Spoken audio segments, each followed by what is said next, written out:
Hello everyone and welcome back to my channel, Limitless Lauren.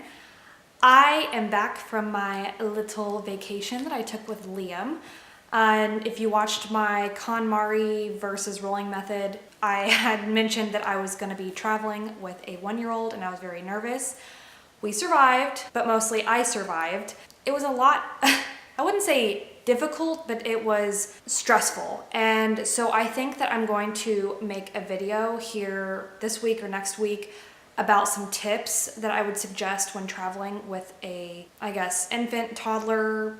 He's 1 year old, so kind of that age range, because I would suggest certain things to do to help ease the trip a little bit when you're traveling by yourself. So be on the lookout for that. And I wanted to mention that this is a new chair. Taylor surprised me with it when I got home from my trip.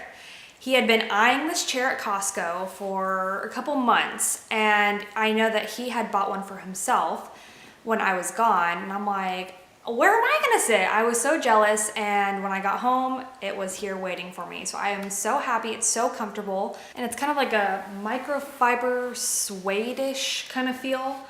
But it's so nice, and then it has the lever on the side to raise up the footstand, and it's just very comfortable. I'm so happy with it. We're both happy with it. But anyway, getting to the video. On my trip, we went to Tulsa, Oklahoma. They have this huge public park. It's free. It's all free. There are some little places you can eat at, which of course you have to pay money for. But other than that, it's all open to the public, and I was so amazed by how awesome this place was. And it's for all ages. It says the lowest about 2 years old. They have like certain play areas for different age groups. This is good for even adults too. They have, it says 5 acres of adventure playground, but the whole area for this place, it's called the Gathering Place. And it's 100 acres total. And it is right next to the Arkansas River. So you have a beautiful view of the river throughout a lot of the areas in there. My friend who I went to visit, she's the one that found this place. And so it was about 3 hours from where we were, but it was definitely worth the trip. And it was built not too long ago. The article that I'm getting a lot of these facts from was from September 8th, 2018, which I will link below. And I'm also going to be getting facts from the actual website, which I will also link below. But they started this project in 2014, and then 2018, they finished it. There are some spots that aren't finished yet, and they're still doing construction, like the boathouse. They were working on that when we were there and building up on it, which it was a beautiful building. But I will show you a lot of videos and clips throughout this that I took there so you guys can see each part of the park. But just some facts about it, it took $465 million to make this park. And it was all donated money. The George Kaiser Family Foundation, joined by other foundation and businesses, covered all that money.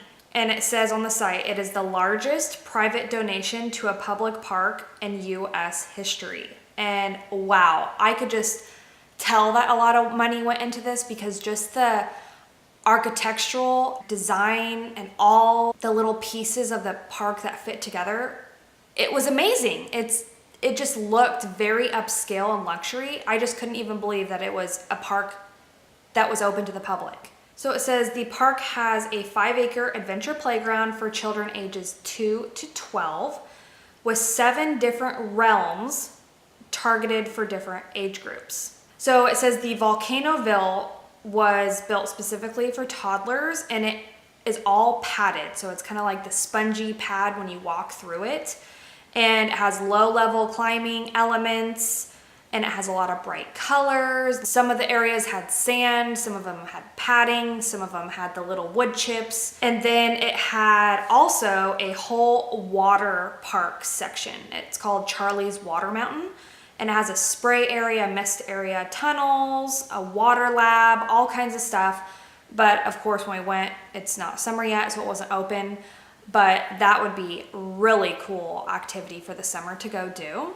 Accessibility was very important for the creators of this park. It says that there are 21 points to enter and exit. So it has a lot of long ramps for people with wheelchairs or strollers who can't go down the steps.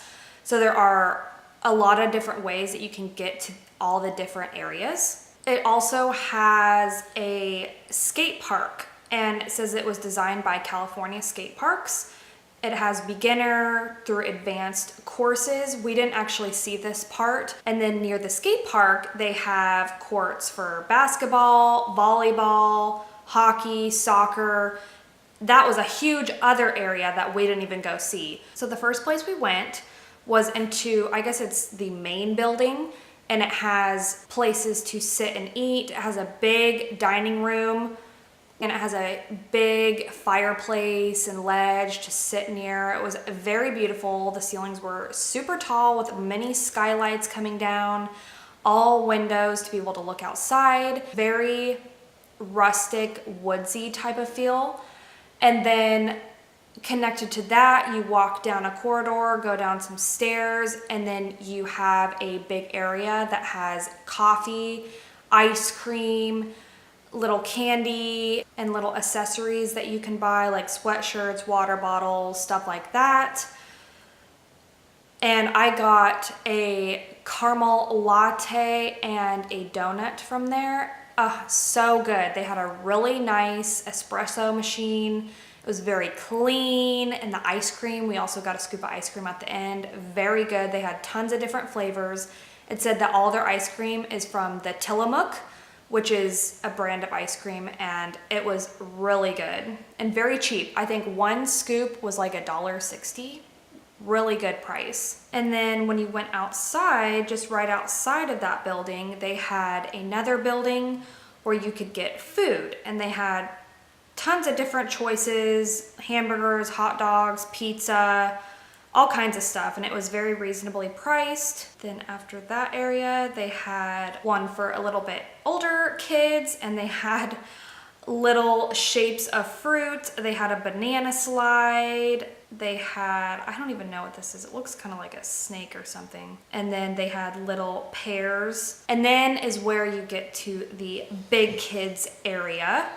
And this was really cool. A lot of it was shaped in the shape of animals. And then they were a lot of like big towers. It reminded me of kind of like Harry Potter towers, but they have the little netting that you can walk across. And these things were massive. It was just mind-blowing to see some of these.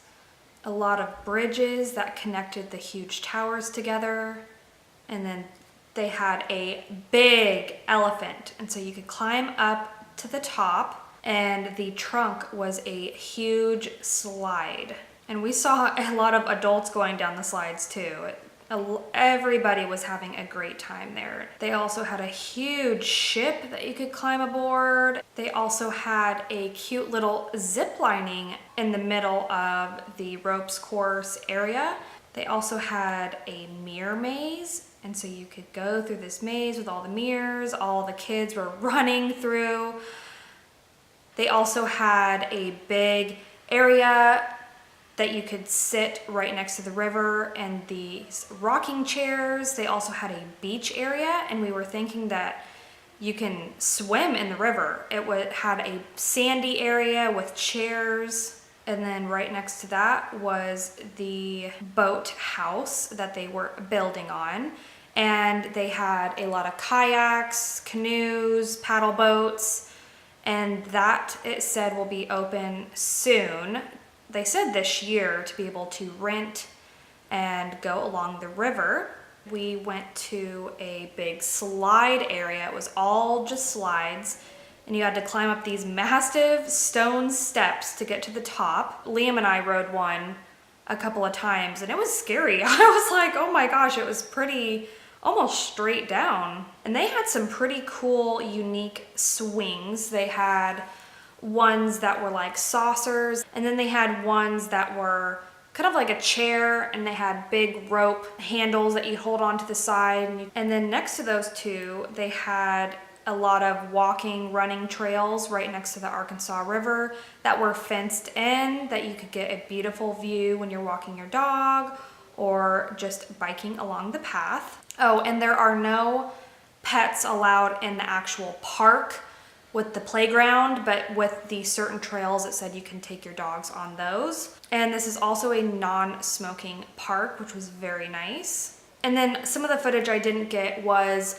they had like a Four Seasons garden and a sky garden. They had different ones that would be beautiful in the spring and summer with just full of flowers. It was just a very peaceful walking area. At the end, we went to these little green pods, and it was a little ropes course like you had in gym when you had to climb up the rope. And then you could go sit in these little pods. And then they also had these trees. They were upside down trees, and they were stuck into the ground. I don't know if you could climb on them or what, but it was a really cool feature. And it said that they also have events there, and they have, during this week, it says for the week of spring break, they have different events for kids each day of the week. So they have an art one, they have a music one, they have a family day, and it's a really fun activity to do with your kids. So this park just really wants to provide a place for of course, the local Tulsa people to come together, and just a place for people to go to and interact and learn and have just a great time. And I think this was a great place to go to and to visit. And even with it being a 3-hour drive for us, it was well worth it. And it is a great place to take your kids when you want them to burn off energy, especially in the summer. This would be a great place to go for a half a day, to go eat lunch, have a picnic, go rent a little paddle boat. It just has a lot of things to offer, and it's free. So go visit it, or tell me if you have visited it. But yeah, I hope you enjoyed this video of a little review of a fun place that